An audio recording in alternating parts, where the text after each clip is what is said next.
En Infinita, más que números, con Catalina Edwards y Patricio Eskenazi.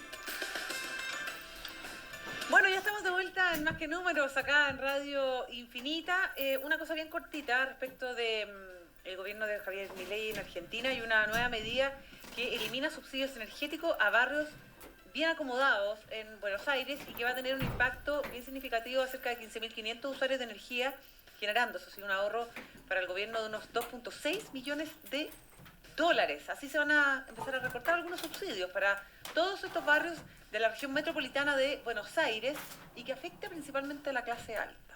Poca opción de pataleo tienen, eso sí. Es a las casas, ¿eh? O sea, Sí. se está focalizando en barrios. Puerto Madero. Claro. Palermo, me imagino. Palermo. La Recoleta. Sí, barrios privados en general. Sí, pero lo que es interesante, voy a plantear nomás la típica discusión en economía, es si es que los subsidios deben ser entregados a la oferta o a la demanda. O sea, tú se lo das a las personas o se lo das a los barrios, a las casas. ¿Ah? Entonces, imagínate que por alguna razón una persona pobre vive en un barrio rico, ¿ya?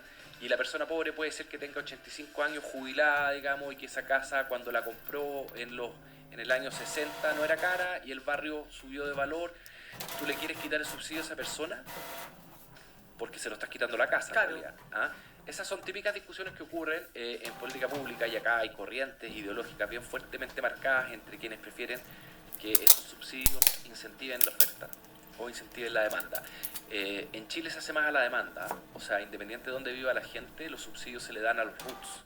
A mí me parece más adecuado. No sé si tienen la suficiente data y el control para poder hacerlo así, pero entiendo la medida. O sea, se subsidiaba la electricidad, era tremendamente barata en Argentina, y no tiene sentido que gente que puede pagarla se le dé subsidios, la plata de todo. Bueno. Son las 9 de la mañana con 46 minutos, 47 minutos.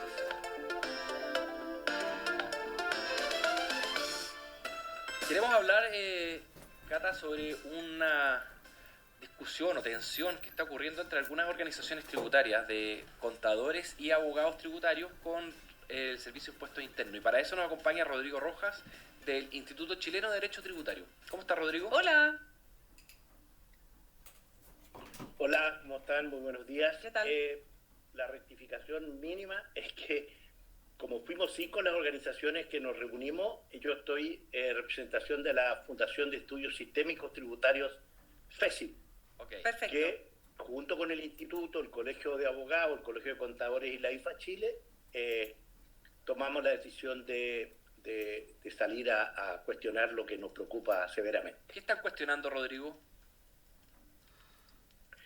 Mira, básicamente que desde, diría yo, casi un año, nuestra relación con el Servicio de Impuestos Internos, que por años ha sido muy fluida, independiente de los cambios, con la llegada del director Javier Echeverri, que a todos nos pareció una excelente decisión, nos hemos ido encontrando con un cambio en la postura, desde un principio que los abogados llamamos clave dentro del sistema, que es el principio de la buena fe. Aquí se ha dado vuelta esta visión y el Servicio de Impuestos Internos está con el criterio de la mala fe, presumiendo que en realidad los contribuyentes no quieren pagar los impuestos y que hay muchos que lo que intentan es defraudar al fisco. Entonces, como dijo el otro día mi colega Rodrigo Benítez del Instituto Chileno de Derecho Tributario, empezamos a ver que todos teníamos más o menos las mismas situaciones, y eso motivó a que nos reuniéramos hace algunas semanas, hiciéramos un listado de lo que vemos como problemas actuales. Ustedes estaban comentando recién el tema de los avalúos en Argentina, Sí. pero en Chile uno de los problemas serios es el que tenemos hoy día con las alzas que no son debidamente fundamentadas. De las contribuciones. En el sector agrícola la situación es realmente impresionante con las contribuciones. Pero ese es un problema macro del ámbito administrativo, pero nosotros tenemos problemas concretos. Voy a mencionar 4 que son los más relevantes hoy día. Primero, una traba muy grande en la iniciación de actividades. Para iniciar actividades uno lo que hace normalmente es llenar un formulario, decir a qué se va a dedicar, y es una declaración jurada. Hoy día en muchos casos están pidiendo y están cuestionando si esa iniciación de actividad es real o no, pidiéndote, por ejemplo, órdenes de compra de posibles clientes de una sociedad que no existe. O sea, te están cuestionando antes de empezar.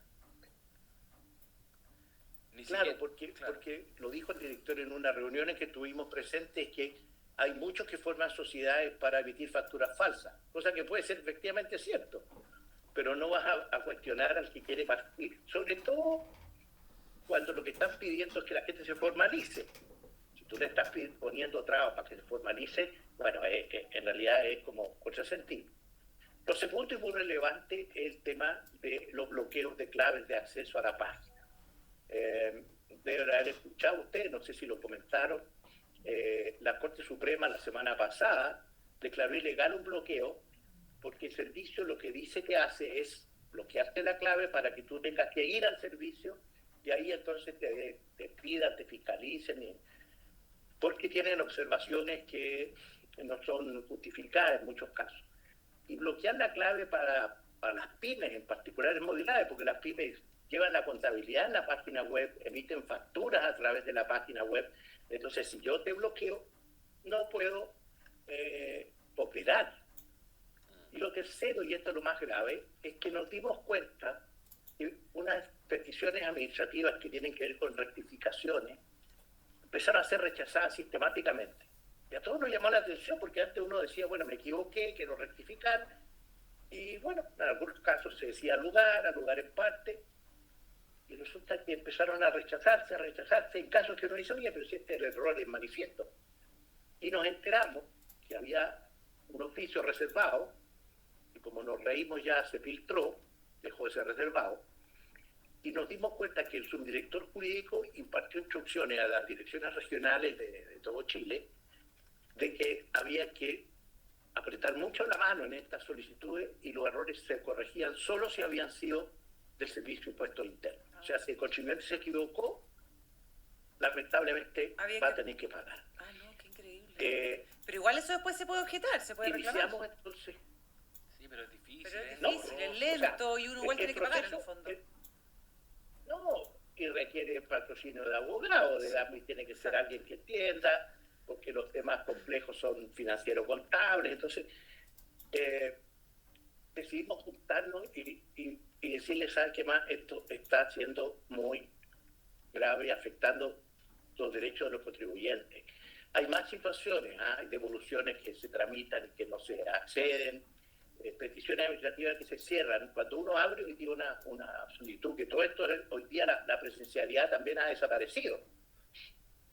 Cuesta ir a hablar con el funcionario, no está en la oficina, a uno le dicen, mire, este asunto se le asignó a don Rodrigo Rojas, pero uno no tiene ni el correo de Rodrigo Rojas, no tiene el celular de Rodrigo Rojas, no tiene el correo. Entonces, ¿cómo me conecto yo con ese funcionario? No quiere subir documentos a la página y resulta que la página está caída. O los documentos son tan voluminosos que no se pueden subir. Entonces te dicen, mire, cree un Google Drive, suba los documentos ahí, me manda el link del Google Drive. Que está muy bien, pero uno necesita a veces poder hablar con ese funcionario. Rodrigo, y lo que pasó en la operación Renta, que está... Perdón. Es que eso te iba a preguntar, ¿qué pasó en la operación Renta y qué está haciendo la defensa del contribuyente? Porque hay institucionalidad hoy día para defender a los contribuyentes. Pone una cara como que no... Mira, ¿sabes lo que pasa? Mira, yo lo dije el otro día en la declaración pública. La de DECON, ¿no es cierto?, a la que tú haces referencia, que está su director, Ricardo Pizarro, que yo tengo aprecio personal, lo conozco hace muchos años, es un funcionario que viene del Servicio de Impuestos Internos y que tiene un mismo jefe, que es el señor Mario Marcelli. Entonces, él tiene que pelearse con su otro colega, que también es de Impuestos Internos, ¿no es cierto?, y decirle, mira, ¿sabes qué más está haciendo esto mal? Nosotros estamos hablando con él, le hicimos llegar los casos, tenemos estadísticas que los casos de rechazo, que eran del orden del 40%, subieron al 88%. Eso es evidente que no es un caso, hay una tendencia, y yo espero que de verdad la DECON nos ayude. Le hemos pedido audiencia de nuevo al director nacional para tratar de hacer una mesa de trabajo y decirle, la operación renta tuvo problemas que ya no son nuevos, que son las caídas de la página, y claro, de repente la intensidad, algunas horas, hace que la página colapse, lo que no debería ocurrir. Ustedes saben, la semana pasada se cayó FONASA, Sí. que también es un tema grave, Sí. tuvo caído ¿Rodrigo? muchas horas. Rodrigo, para que vayamos como matizando el tema, ¿te parece? Te quiero preguntar, desde el punto de vista de la comunicación Todo. en general, cuando uno plantea estos interrogantes, o se dan estas situaciones como de comunicación quizás poco fluida con el Servicio de Impuestos Internos, ¿existe la posibilidad de contrapreguntar, de acceder a alguna atención, servicio, algo que pueda facilitar la atención de los contribuyentes?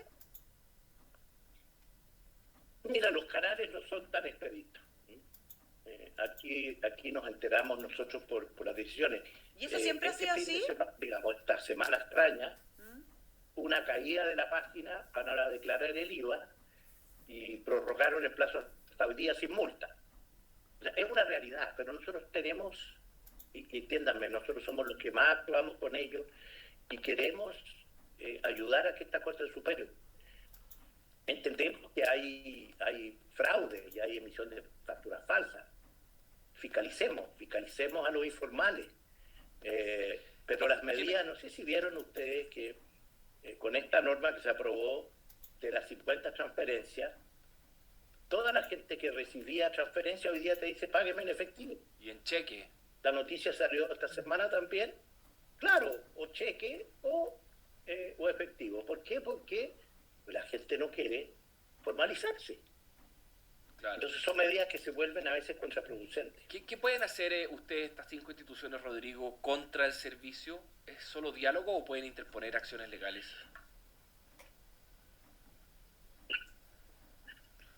En estricto rigor nosotros podemos interponer acciones legales. Nosotros ya hicimos una presentación a Contraloría que no ha tenido todavía ninguna respuesta de parte de la Contraloría en el tema de la rechazo de las peticiones administrativas. Y usamos un caso concreto, una empresa española que tiene una filial en Chile a la que por un error en una línea de un formulario le está cobrando impuestos que como son antiguos, con multas, intereses, se convierten en multas que se vuelven a veces impagables. Entonces la empresa va a seguir irse de Chile. Entonces esos son los escenarios, ¿fíjate? Y cuesta. Y tampoco queremos irnos en contra, si nosotros queremos ayudar, y por eso es que lo que les decía, la mesa de trabajo para nosotros es fundamental. Y queremos colaborar con el director, queremos trabajar con la gente de la subdirección de fiscalización, porque efectivamente hay evasión. Ese es un tema que está en otro escenario, que es el informe de brechas de cumplimiento que hizo un ex director del Servicio de Impuestos Internos, Michel Jorrat, que ha sido muy cuestionado por los técnicos y que fue citado el director de Impuestos Internos a la Cámara a presentarlo y debería haber ido el lunes pasado y se acusó de no llegar. Bien. Está difícil la Sí, situación. está para difícil. relacionarse Bueno, por con eso él. exponemos nosotros también acá el tema en Más que Número, Rodrigo Rojas, del Instituto Chileno de Derecho Tributario, en representación además de otras organizaciones a propósito de lo mismo, esta inquietud en medio de este proceso. Preocupa, inquieta la poca como respuesta inmediata que dicen muchos se está dando desde el Servicio de Impuestos Internos. Así que le agradecemos, Rodrigo, por habernos acompañado hoy día, que le haya muy bien. Del FECIT. Al Gracias, revés. Rodrigo. Buen Muchas día. gracias a ustedes. Buenos Saludos. días. Bien, Paco. Oye, este es un tema que afecta a mucha pyme, porque sabes que Sí. la relación con el servicio es muy asimétrica. La gente obviamente que le tiene mucho miedo. Si tú te atrasás y te cobran multas, tenés que pagar el IVA antes de que te paguen la factura. Montones de relaciones asimétricas que también enfurecen, Cata, que tienen Totalmente. que son la contrapartida de las licencias. Sí. O sea, todo el esfuerzo que hay que hacer, todo lo que hay que pagar y las contrapartidas, los servicios que se prestan a la ciudadanía, a veces uno siente que son malos y otras veces ni siquiera se prestan porque están de licencia y se gastan platas que no se deberían gastar. O sea, es parte de lo mismo, el otro lado del balance.